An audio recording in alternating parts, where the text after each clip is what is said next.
I believe that this applies directly to most of the people in this church. Amen. I remember years ago, we were down at Panama City Beach. I wanted to go down there. The wife, she's always begging me to take her and the kids to the beach, and I'm not a big beach body, all right? After the first day, it's really boring to me. Hey, we got sand and water, yay. And it just really it gets boring, and by the second day, you know, I'm burnt. I'm in bad shape. I'm hurting. I can't sleep because I'm burnt so bad. And but we got down there, and I'm too stubborn for sunscreen. I'm always trying to drive everything. Amen. We got down there, and there was these bad storms that there was a crosswind, and there were some storms coming out of the Gulf, and there were some people all around us in our hotel, and we were seeing it on the news every night where this one drowned or 3 drowned right in the next hotel down. And we got out there the next day, and they had the red flag up, and I think they had maybe flown a helicopter over at one point and evacuated everybody out of the waters. And there was this bad rip current, and it was just pulling everybody out. The rip current, I guess, it's just an undercurrent, and you can't see it, but when you get out there, you realize after a little bit, you're way off the shore. If you try to swim against it, you just really can't do anything. You got to go down parallel and get out of it and then come back. There's a lot of people drowning. We got out there, and after they cleared the ocean, the helicopter flew by, everybody got back in. Everybody's trying to steer their own ship. A bunch of people had got back in, and me and my family and my wife can attest to this, and I'm a weak swimmer. I mean, I'm not a good swimmer. It's really not in anybody's best interest for me to do much at all with swimming.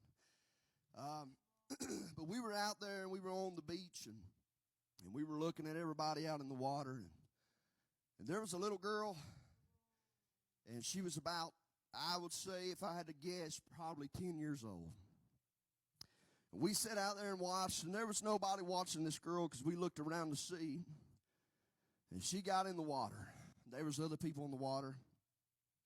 She had a little piece of foam that she was hanging on to, a little foam board, little tiny thing. And we noticed, Brother Leka, that she just kept getting further and further and further and further.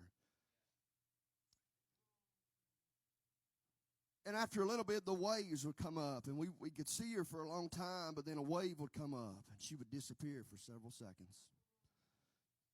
The wave would crash down, we would look for her, and we wouldn't see anything. Then eventually we would see a little head out there bobbing, and she was getting so far away. There was no lifeguards, there was nobody, and nobody was paying attention to this little girl. I looked around and looked at my wife, different things, and I made the decision that if you die, you die, you know. You can't let a 10-year-old girl drown. So I jumped in the water and swam out there, and I'm not a real good swimmer. I got out there, and when I got to her, I realized that it was really deep. My feet wasn't touching the bottom, and I realized I was in trouble. Amen. But there was something inside of me that was telling me to go. Amen. There was nobody else. There was something inside of me urging to get to that little girl. I got out there to her, and I said, look, I don't really know what's going to happen, but I'm going to make sure you're safe. Amen. I'm going to bring you into the shore. And she was frantic and panicked. I said, you hold on to that little piece of foam as long as you can. I had her kind of get up on it, and I was pushing, and I was swimming. My family was watching me struggle. They thought I was going to die that day. I was swimming with everything in me and could not move. I just kept going further. And at that time, I kind of lost all hope. And I thought, well, this will be my grave in the ocean. And all of a sudden, Brother Leka, the craziest thing happened. And all my tumult and all my everything that I could give it, all my ability, I realized at that moment it was not enough. The skill I had was not enough. The ability that I had, the conditioning that I had, all the things that I had in my life, it was not enough. Amen. All of a sudden, Brother Leaker, the wildest thing happened. I felt sand rolling under my feet. Amen. And I took my feet and I bit down in that sand and I pushed as hard as I could push, and I overcame that rip current by the help of that sand rolling under my feet. And I brought that little girl into shore. Amen. But with that story, I'd like to tell you that in all my ability, there was nothing I could do that day. Amen. Sometimes we just got to let God drive. Amen. I knew going out there that good chance I wouldn't come back, but there was something urging me to go. Amen. God's got a purpose for each and every one of us. Each and every one of us has got the key and the ability to speak life into somebody else's life. Amen. Come on now. Devil would like to tell you, oh, you've laid around all day, you ain't no good. He does it all the time, don't he?